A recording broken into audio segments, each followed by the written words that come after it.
if you could disprove that Jesus didn't rise from the dead, you could say that Christianity is a gimmick, is false, is a manipulation tool for men to get money or get rich off of. But if Christ has risen, and he has, if the tomb was empty, and it was, then my faith is not in vain. And what we preach is not foolishness. But how is it that you can have all the facts and your human intellect can talk you out of the facts? We all know what that's like. Some of us have loved ones that the evidence is clear, but we talk ourselves out of the clear facts. You know they're on drugs. You know they're whacked. You know they got mental problems.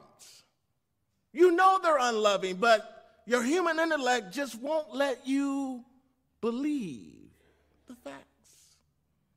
And so you talk yourself out of what is clearly evident.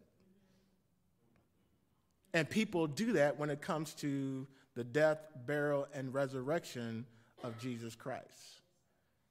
The Bible, if you were with us on Friday night, gives all kinds of facts and historical evidence to the death of Christ. The Bible and history gives all kinds of facts to the resurrection of Christ. But somehow people's human intellect, their emotions, their feelings, talk them out of the clear facts.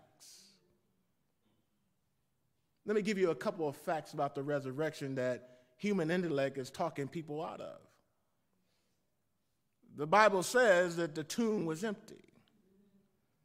Jesus prophesied that the tomb would be empty on the third day, that he would what? Rise. And people go to the tomb on the third day, and guess what? He's not there.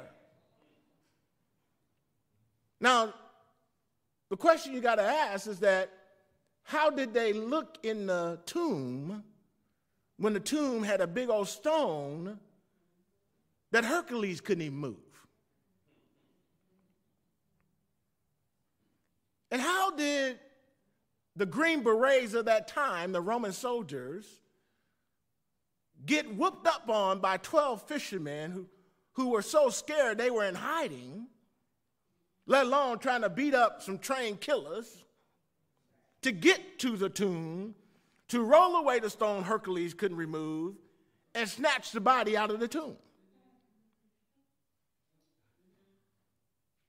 And by the way, if they got beat up, these Green Berets, these trained killers, why did the government, the politicians, the religious leaders bribe them to lie and say that the disciples came and stole the body if the tomb wasn't really empty?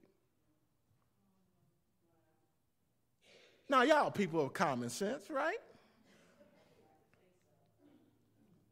Then God puts a doozy on you. The 12 men are hiding, shaking in their boots in a room, and the women, this is good news for women,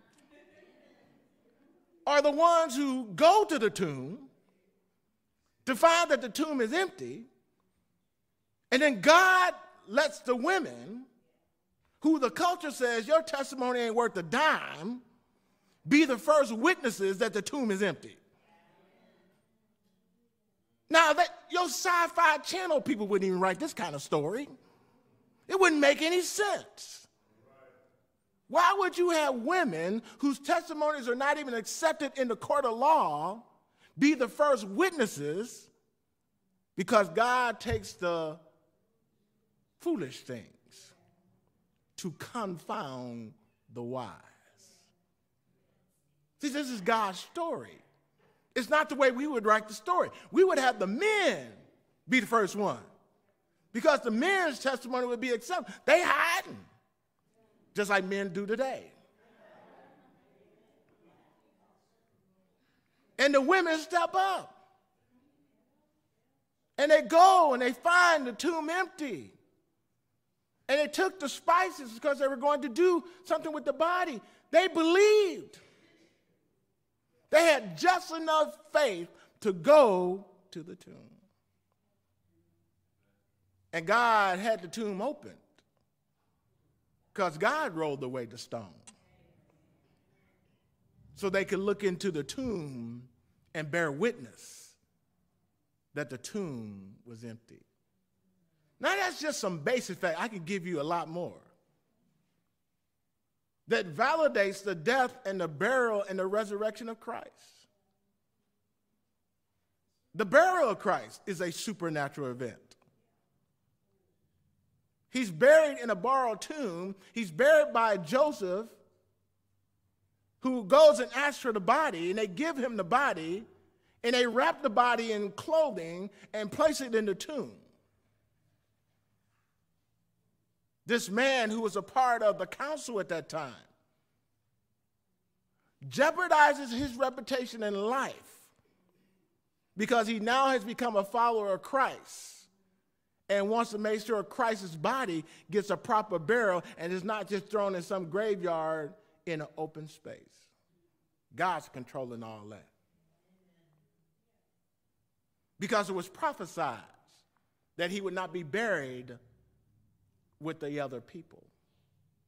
And God prepared a tomb for his son to be buried in. And God prepared a messenger to come to get the body, to bury him in the tomb. But your human intellect will say, I need more evidence. I need more proof. See, the problem is that you don't need more proof. You need faith to believe the proof that God has already given.